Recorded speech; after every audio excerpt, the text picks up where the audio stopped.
신년 마지막 특세 여러분들을 환영하고 축복합니다. 우리는 지난 시간에 응답받는 기도에 대해서 곰곰이 묵상을 해봤어요. 여러분, 우리가 이렇게 기도에 대해서 묵상한다는 얘기는 그것에 대해서 우리가 좀 더 집중하며 자신을 점검해보고 바른 방향으로 나아갈 수 있다라는 말이겠죠.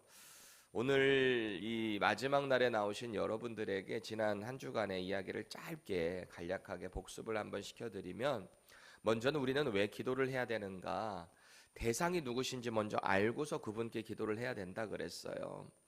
그분은 어떤 분이시라 그랬습니까? 천지 만물을 창조하신 아버지 하나님, 우리의 호흡을 허락하시고 모든 만물을 허락하시고 모든 정사를 다 인도하시는, 통치하시는 아버지 하나님이다 그랬어요. 그분이 예수님을 믿는 믿음과 그 믿음을 통한 관계의 회복을 통해서 우리의 신분이 바뀌었다 그랬잖아요. 신분이 바뀌었으니 우리 아버지 하나님께 우리가 기도를 할 수 있다라고 했습니다. 아버지께서 우리의 기도를 들어주지 않으시겠습니까? 당연히 들으시죠. 그러니 그분께 기도를 잘 하는 거고요. 그럼 우리는 왜 기도를 해야 되는가? 우리의 사명을 위해서 한다 그랬어요. 단순히 내가 뭐 해주세요, 뭐 해주세요, 내 소원 정도만 아뢰는 게 아니라, 기도한다는 것은 나의 지식, 경험, 나의 판단, 이런 것들을 하나님과 자꾸 씨름하는 게 아니고요. 이해가 안 되지만, 혹 그런다 할지라도, 내 상황이 도저히 허락지 안 되는 그런 상황이라 할지라도 하나님은 신실하다는 걸 믿는 거예요. 그러니 하나님이 명령하시면 분명히 그게 사명일 거거든요. 내 어설픈 생각으로, 편견으로 그거랑 하나님과 씨름하는 게 기도가 아니고요. 나의 마음과 뜻이 하나님의 뜻 가운데 잘 설득되어 가는 과정, 그게 바로 기도라고 했습니다. 괜히 반항하지 말고 하나님께서 말씀하시면 그 사명을 우리 가운데 체질화 시켜 나아가는 과정, 그게 기도라는 겁니다. 그럼 우리가 하는 이 기도를 방해하는 요소들이 또 분명히 있다라는 거거든요. 기도를 잘하면 좋은데, 이렇게 누가 우리의 기도를 받으시는지 알고 왜 기도해야 되는지도 알았다면 그럼 하나님께 열심히 기도하면 되잖아요. 그런데 우리에게는 늘 방해 공작이 있다는 거예요. 기도를 못하게 만드는 요소들이 있다라는 거죠. 그 가장 궁극적인 이유가 뭔가, 100% 하나님을 신뢰하지 못하기 때문에 그 가운데 우리의 기도가 잘 안 나올 수 있다라는 거예요. 분명히 믿고 따른다고 하지만 자꾸 하나님의 뜻과는 상관없는 세상의 정욕이 나를 이렇게 짓누르고 있다는 거예요. 기도가 안 되고 있으면서 괜히 기도가 잘 되고 있는 척 착각하게 됩니다. 겸손하지 못하고 나의 있는 그대로, 나의 믿음 없음 그대로 하나님 저의 믿음 없음을 도와주세요라는 기도가 차라리 능력이 나타날 텐데, 거룩한 척, 기도 잘 되고 있는 척 착각한단 말이에요. 그거 하지 말자는 겁니다. 하나님께 나의 연약함 그대로 나아갈 때 하나님이 우리를 다시 붙잡아 주시고 다시 우리의 기도 가운데 재미가 있어지고 힘이 실려진다라는 겁니다. 우리의 생각이 중요한 게 아니에요, 사실은. 우리가 하나님께 기도할 때는 이미 사명이 정해져 있을 거 아닙니까? 그럼 그 사명에 포커싱을 하면서 내가 구해야 될 것이 무엇인가를 겸손히 나아가야 한다라는 거죠. 자, 그럼 응답받는 기도는 어떻게 하는가? 어제 우리가 뭐라고 나눴죠? 요한계시록의 말씀을 통해서 우리의 기도는 천사를 통해서 하나님께 다 상달된다는 거예요. 그러니까 하나님의 나라 성전의 금향로에 향으로 가득 채워져서 그게 채워질 때 이것을 쏟아 부어버린다라고 했습니다. 그게 우리의 기도의 응답이라는 거예요. 천사는 하나님의 명령을 받아서 성도들이 기도의 제단에 불을 담아서 땅에 팍 쏟아 놓을 때 어떤 현상이 나온다 그랬죠? 우레와 요란한 소리가 이 땅 가운데 우르르르 나는 거예요. 번개와 지진으로 이 땅 가운데 우리의 기도 그 향이 불과 함께서 쏟아져 내린다라는 거예요. 우리가 하나님의 뜻에만 맞는 기도를 한다면 하나님이 이 땅을 통치하시고 심판하시고 당신의 공의를 이루어 나가시는 그 과정에 우리의 기도가 쓰임 받는다는 거예요. 그러니까 여러분의 기도를 과소평가하지 마세요. 이 땅을 심판하시기, 일곱 나팔이 불려지기 바로 그 직전에 우리의 기도 그 향이 주님의 그 대접 가운데 담긴 것이 쏟아짐과 동시에 이 땅 가운데 능력으로 나타난다는 거죠. 하나님 혼자도 충분히 하실 수 있는데 하나님은 왜 우리에게 기도를 요구하시는가? 함께하기 원하시는 거예요. 이 일에 우리를 동역자로 불러주셨다라는 거예요. 영광스럽지 않습니까? 그래서 오늘 우리는 올해의 이제 비전 그대로 이렇게 기도에 대해서 우리가 집중적으로 나눴는데, 그러면 우리가 어떻게 해야지 기도로 돌파할 수 있는가? 우리 이렇게 기도로 돌파하는 사람들은 삶에서 어떤 모습들이 나타나야 하는가? 바른 기도를 통해서 우리 신앙생활의 바른 방향성이 잡힐 수 있기를 바랍니다. 그 가운데서 정말 기도로 돌파하는 올 한 해 되시기를 축원합니다. 자, 지금 보세요. 사도 바울이 로마 감옥에서 에베소 교회를 향해서 편지를 보내는 내용이 바로 에베소서입니다. 오늘 본문을 이해하기 위해서는 바울이 이 편지를 보내는 에베소, 그 지역은 바울과 어떤 관계가 있는 곳인가? 바울에게 있어서 도대체 이 에베소 교회는 어떤 의미를 담고 있는가라는 것을 이해해야 합니다.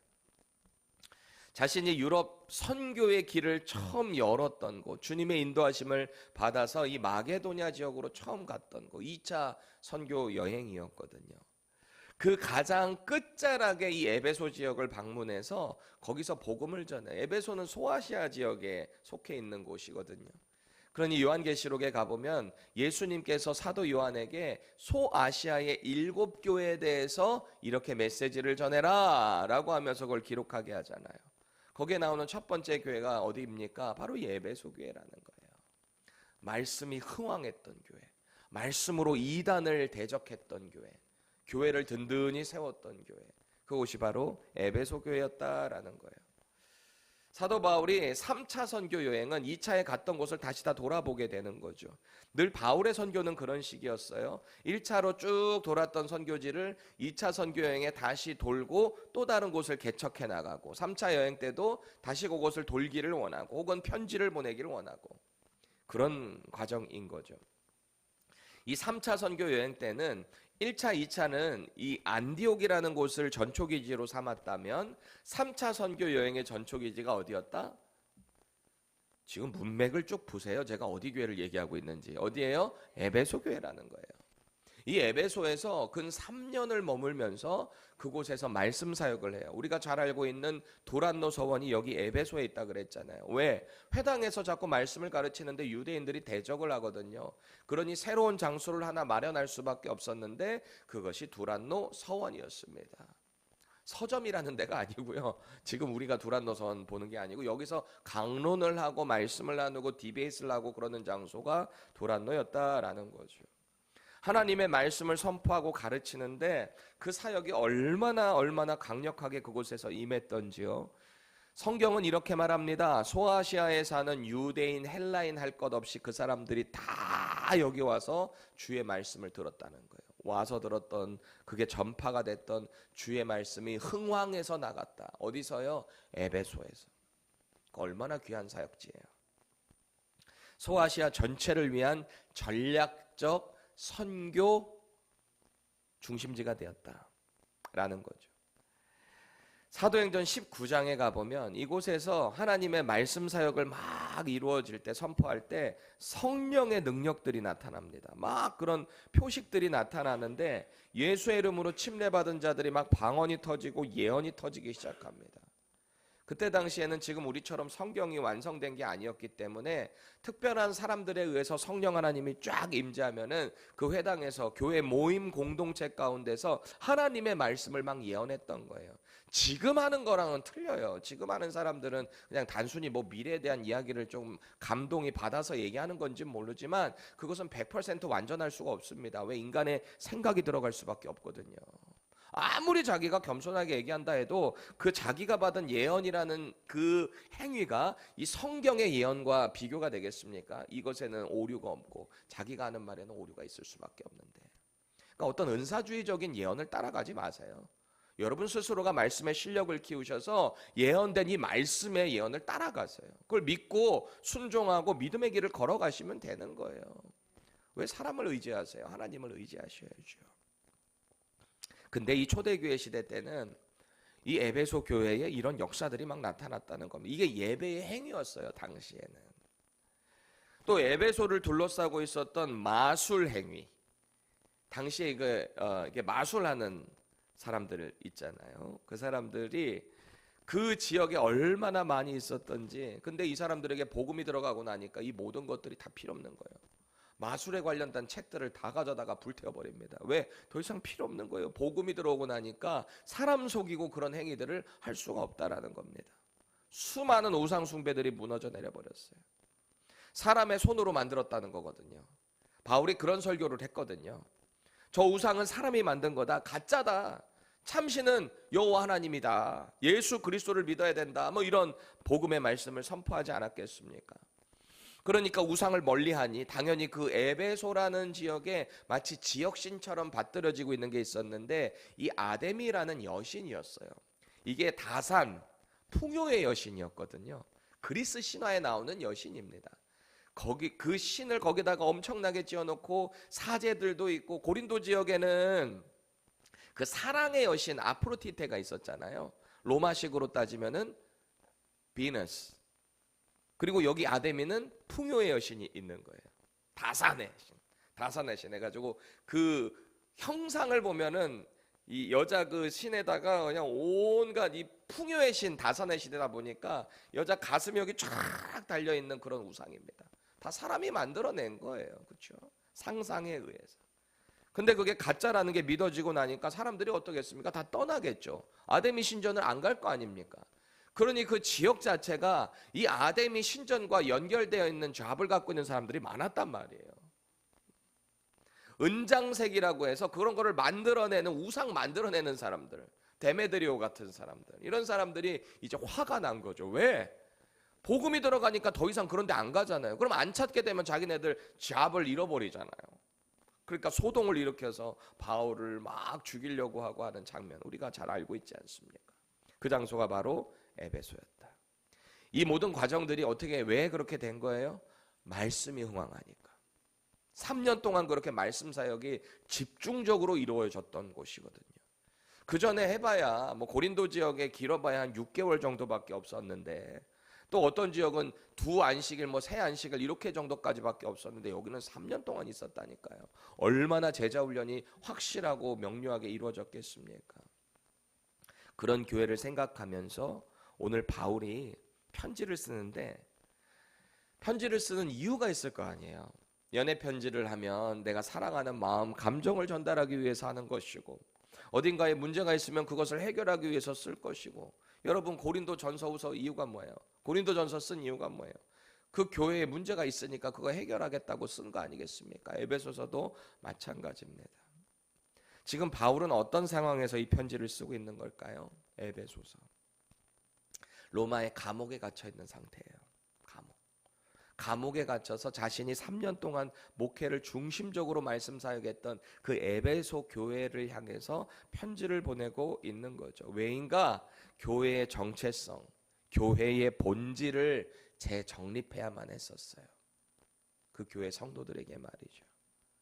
구원받은 성도, 즉 그 교회는, 교회 공동체는 어떤 삶의 방식을 따라가야 하는가, 이것을 이야기하고 있고요. 과거의 어둠이었던 우리의 삶이 이제는 어떤 삶으로 나아가야 되는가, 빛의 자녀답게 어떻게 살아가야 되는가, 그것을 권면하고 있는 겁니다. 마귀의 관계가 얼마나 강력한지, 우리가 빛의 자녀로 살아갈 수 없는 많은 유혹들이 있다라는 거죠. 그래서 에베소 교회를 향해서 이런저런 신앙적인 권면, 신학적인 교회론에 대해서 잘 정립을 하는 내용이 에베소서입니다. 에베소서는 하나님의 말씀을 통해서 다시 한번 믿음의 사람들이 어떻게 신앙생활을 해야 되는가, 이걸 말하는 거죠. 우리가 어려우니까, 잘 안 되니까 머리로 안다고만 되는 게 아니잖아요. 그래서 하나님의 능력을 간구하라라고 합니다. 그래서 우리가 그 아는 유명한 성령의 전신갑주를 입어라, 그게 바로 에베소서 6장에 나오는 내용 아니겠습니까? 우리 온몸에 하나님의 무기를 장착하라는 거예요. 우리의 싸우는 것은 혈과 육에 대한 것이 아니라는 거예요. 영적인 전쟁을 우리는 매일 하게 된다라는 겁니다. 영적인 전쟁을 한다라고 하면 우리가 영적으로 예수님을 믿고 부활했다라는 거 아니겠습니까? 다시 살아난 거잖아요. 그러면 우리를 살려주신 그분의 도우심을 힘입어서 이 영적 전쟁을 하라는 겁니다. 그분께서 우리에게 보내주신 성령 하나님의 힘입어서. 그래서 진리의 허리띠를 띠라는 거예요. 의의 호심경, 그러니까 우리의 이 가슴을 보호하는 갑옷을 여기다 장착을 하라는 거예요. 적의 공격으로부터 말이죠. 우리 발에는요 언제나 평안의 복을, 이 신을 신고서 언제든지 가서 복음을 전할 준비를 하라는 겁니다. 언제든지. 양손에는요 뭐가 달린 거예요? 한 손에는 믿음의 방패가 있습니다. 믿음의 방패를 통해서 적들의 영적인 이 활이나 뭐 오는 것들을 다 이 방패로 막으라는 겁니다. 그리고 성령의 검을 가지라는데 이 성령의 검이 뭐라고 해요? 말씀의 검이에요. 맨날 맞기만 할 거예요? 말씀으로 대적해야 될 거 아니에요. 말씀을 알아야지 공격할 수 있는 거 아니에요. 그리고 머리를 보호하는 구원의 투구를 써라. 그렇게 사탄의 계계, 공격으로부터 막아내고 맞서 싸워라. 이거는 우리에게만 하라고 한 게 아니에요. 너네가 이길 수 있는지는 모르겠는데 어쨌든 이거 장착해라, 이게 아니고요. 이미 이기신 거예요, 예수님이. 이미 이기신 예수님이 그 무기를 우리들에게 장착시켜 주셔서 우리가 이 땅에 살아가는 신앙생활 하는 동안에 이런 영적인 전쟁을 승리하게 된다라는 겁니다. 그 승리하는 통로가 뭔가? 기도다. 그래서 오늘 사도 바울은 오늘 우리가 쭉 읽어본 이 세 절의 본문 마지막이 에베소서의 결론적인 부분이거든요. 기도를 어떻게 해야 되는가? 우리의 삶에 어떤 기도의 모습이 나타나야 되는가? 교회 공동체는 어떤 기도를 추구해야 되는가? 이거를 우리에게 보여주고 있거든요. 두 가지 요청을 하고 있습니다. 이런 기도를 하라는 거예요. 첫 번째는 여러 성도들을 위한 기도를 하라. 성도예요. 성도들을 위한 기도. 물론 우리가 이방인들, 안 믿는 사람들을 위해서도 기도하지만 더 중요한 것은 이 사역이 같이 이루어 나갈 수 있도록 성도들을 위한 기도를 하라. 18절 우리 다시 한번 읽어볼게요. 시작. 모든 기도와 간구를 하되 항상 성령 안에서 기도하고 이를 위하여 깨어 구하기를 항상 힘쓰며 여러 성도를 위하여 구하라. 아멘. 예수님이요 요한복음 14장에 가보면 예수의 이름으로 구하고 간구하는 모든 내용은 하나님 앞에서 영광이 된다 그랬어요. 우리가 그냥 기도하는 것 같지만 이 기도는 예수의 이름으로 하나님께 올려지는 영광이라는 거예요. 그 영광을 누가 가지고 오신다고요? 예수님이. 우리가 그냥 기도하는 것 같지만 그 기도는 하나님께 영광이 된다고요. 자부심을 가지시기 바랍니다. 또 요한계시록 8장에 보니까 그 영광이 되어서 금향로에 담겨진 이 향이 된 성도들의 기도, 이게 하나님의 보좌 앞에 올려주고 이게 다 쏟아져 내린다는 거잖아요. 반드시 응답된다는 거예요. 하나님의 때에. 우리의 때가 아니라 하나님의 때에. 그럼 이런 기도들은 어떻게 가능하게 되는 건가? 바울은 이 일에 반드시 성령 안에서라는 전제를 붙이고 있어요. 성령 안에서 기도해야 된다라는 거예요. 우리가 성령의 충만함으로 기도하지 않잖아요. 솔직히 우리의 정욕, 안정감, 성공 이것만 추구할 때 많죠. 우리 사실 그런 존재잖아요. 우리 정신 못 차리면 성령 안에서 바로 보지 못하면 맨날 내 소원만 안에다 끝나요. 무슨 이 기도가 뭐 알라딘의 그 지니 램프 요정이에요? 아니잖아요. 성령 충만한 기도를 해야 된다. 우리의 소원만 아래는 기도라면 우리는 타 종교의 기도와 다를 바가 없습니다. 비나이다 비나이다 산신령께 비나이다 이거 똑같은 거잖아요. 아무래도 한국 같은 경우가 이 샤머니즘이 이미 있었던 나라에 복음이 들어오다 보니까 이 기독교도 그렇고 사실 불교도 그렇고 다 혼합 종교로 많이 편향되어 있는 경향이 있습니다. 자기네들이 하고자 하는 원래 했던 그 습관대로 뭔가를 만들어내는 거죠. 성경적인 기도를 바로 안다면 우리가 하나님께 예수의 이름으로 하는 기도는 물론 우리의 필요한 것도 아뢰 수 있다라고 했습니다. 아뢰세요. 아뢰셔야죠. 왜? 우리 아버지 하나님이시니까. 그런데 우리의 소원 정도 아래는 이 내용의 구조가 방향성이 하나님의 사명과 같아야 된다는 거예요. 내가 병을 나아야 하는 이유가 하나님의 사명을 감당하기 위한 이 기도의 방향성을 갖춰간다면 하나님 응답하시지 않겠습니까? 근데 그게 응답 안 될 수도 있어요. 바울도 그렇잖아요. 자기의 병에 대해서 간절히 간구했지만 하나님의 응답은 뭐였습니까? 내 은혜가 내게 족하다. 내 은혜가 내게 족하다. 아, 그럼 아멘 이러고 그냥 감당하며 가면 되는 거예요. 왜? 이 방향성이 더 중요한 거니까. 하나님의 이 사명이 우리 가운데 더 중요하니까 말이죠. 기도의 의미를 바로 알아야 된다. 바른 기도를 성령 안에서 올려드려야 한다라는 겁니다. 그러니 우리의 기도를 한번 점검해 보세요. 내 기도에 줄이 잡히지 않는다. 먼저 성령 하나님께 구하세요. 하나님, 저를 깨닫게 해주세요. 제가 성령 충만할 수 있도록 도와주세요.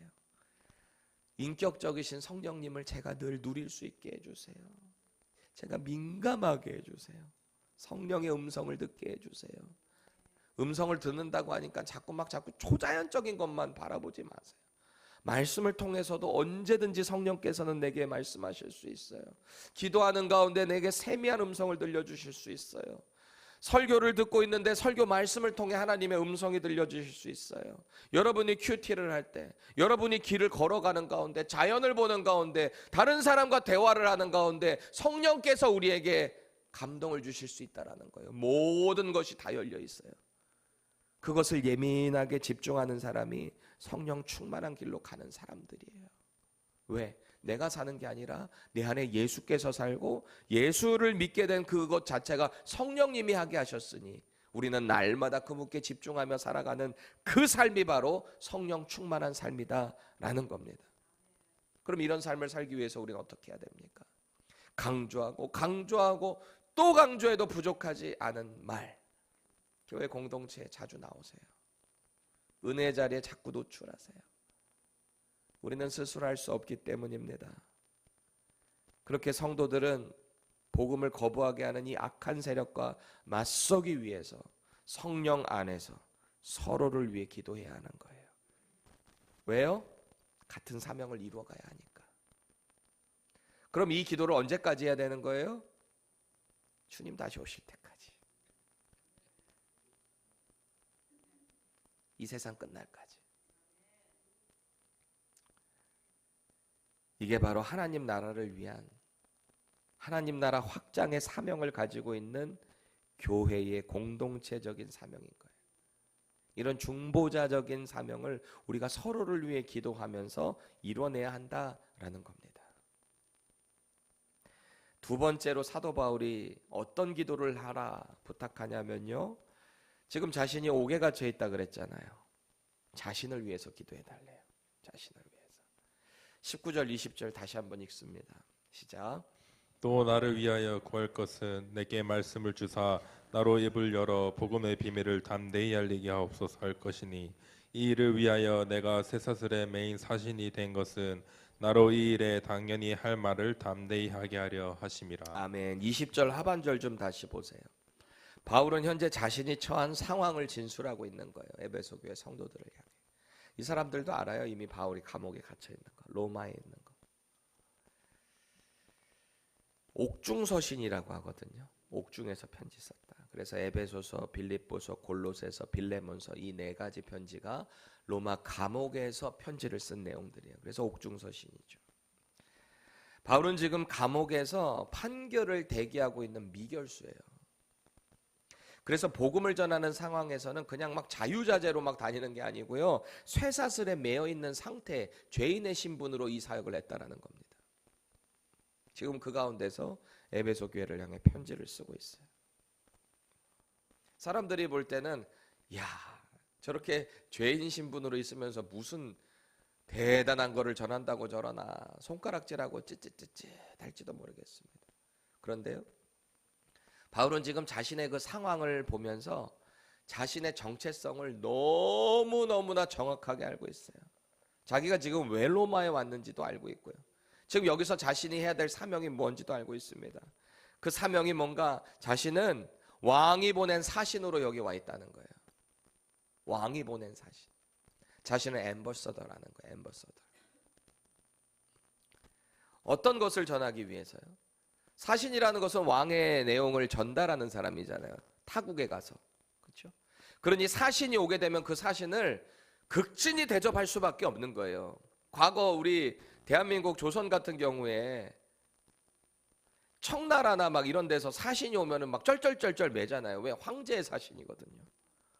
황제처럼 여겨줘야 하는 거거든요. 이거 잘못됐다면 큰일 나는 거 아니겠습니까? 왕도 굽신굽신 거려야 되는 상황이었던 거죠. 지금 사도 바울은 그런 하나님 왕의 사신으로 여기 왔다는 거예요. 그런 자부심을 갖고 있다라는 거예요. 어디에서요? 지금 로마 감옥에 갇혀서 쇠사슬 묶인 상태에서 이런 자부심을 갖고 있다. 대단하지 않습니까? 사실 현실과는 차이가 있어 보여요. 현실은 너무 좀 초라해 보이잖아요. 비참해 보일 수 있잖아요.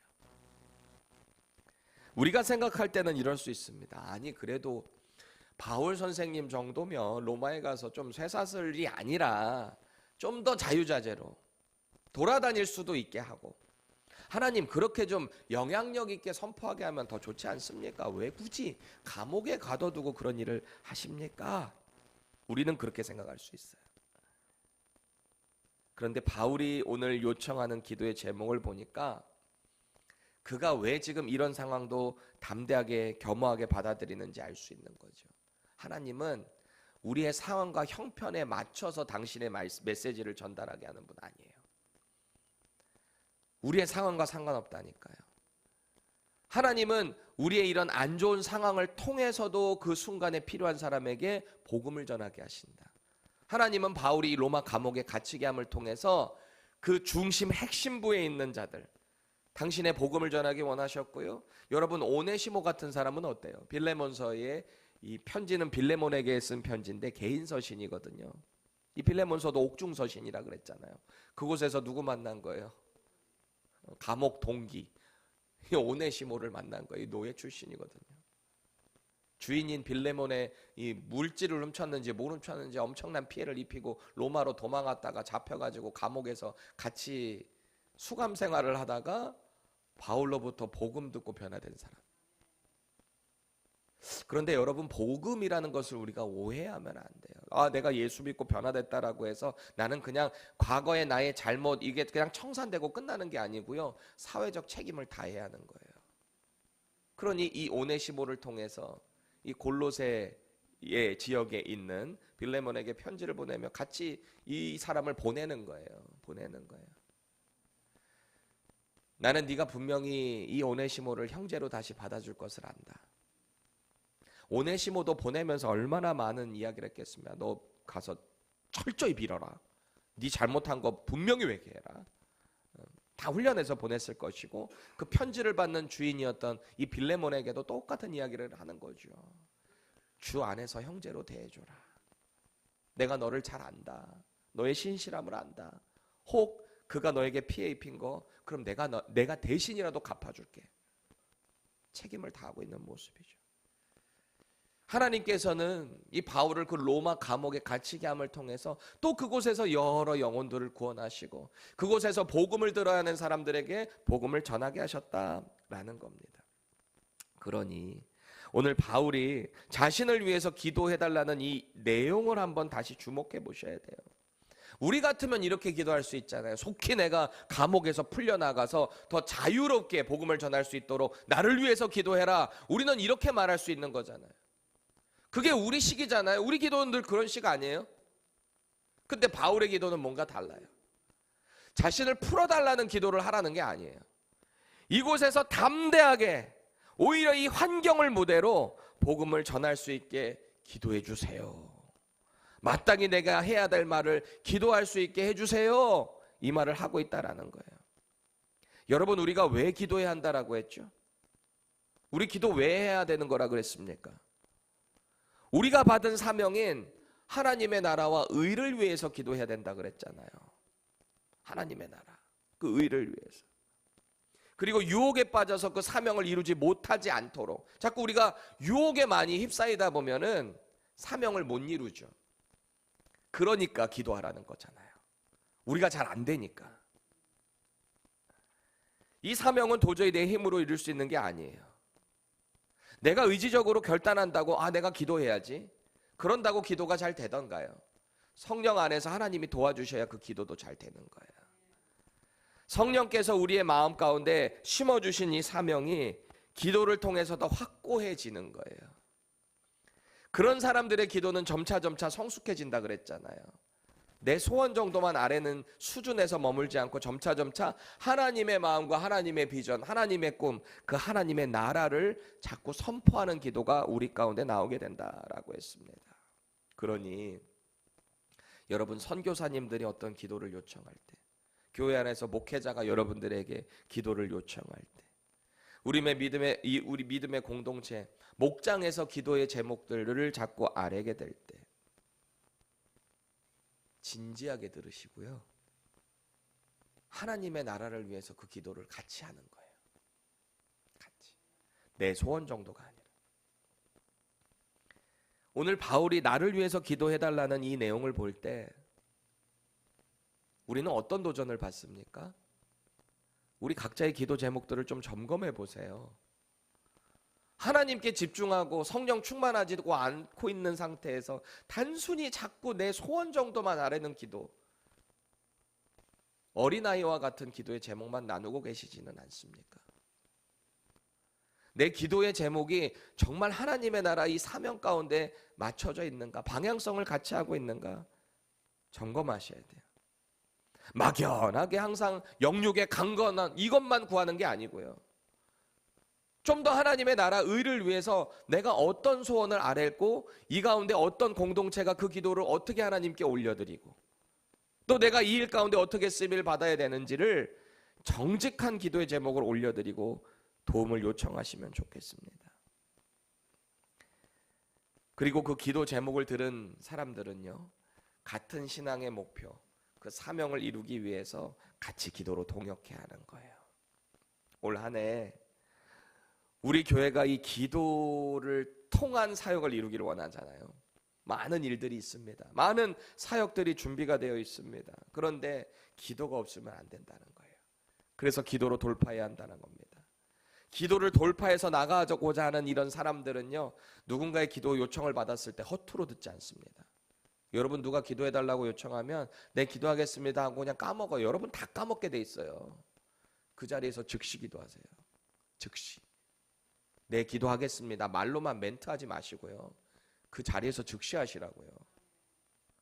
이 시간이 긴 게 아니잖아요. 누가 뭐 기도 좀 해주세요, 제가 지금 이게 힘들어요, 그럼 네 기도할게요 라고 하면 여러분 나중에 해야지 다 까먹는다니까요. 즉시 그 자리에서 기도하세요. 하나님, 지금 이 지체가 이렇게 힘들다고 하네요. 어느 곳에나 계신 무소부재하신 우리 하나님, 이 시간 그 사람을 만나주세요. 그의 문제를 해결해 주세요. 그의 연약함을 지금 어루만져 주세요. 기도하는 거예요.